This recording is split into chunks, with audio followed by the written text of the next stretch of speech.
Ер нь бол битүүний өдөр буюу одоо 2 дугаар сарын 21 хичээлийг бид нар энэ 7 хоногийн бэм гараг руу шинийн 4-ний буюу одоо баасан гарагийн хичээлийг дараагийн 7 хоног бэм гараг руу одоо шилжүүлэх ийм бодлого бол барьж байгаа. Тэгэхээр та бүхэн бол ойлгож байгаа бах.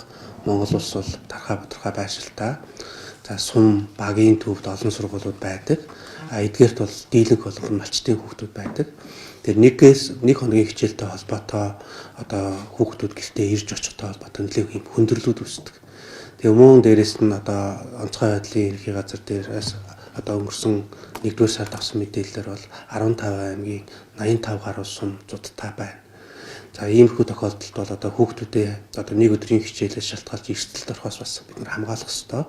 Дээрээс нь уламжлалт сар шинийн баяр учраас бид нар тодорхой зохицуултыг хийснээр одоо хичээл сургалтын үйл ажиллагааны тасралтгүй байдал зохион байгуулалттай холбоотойгоос асуудал одоо баг гаргахын тулд энэ чиглэлийг барьж байгаа. Тэгэхээр өнөөдөр сайдын тушаал албачаад тухайн орон нутгийн удирдлагуудад бол чиглэл хүргэгдэнэ.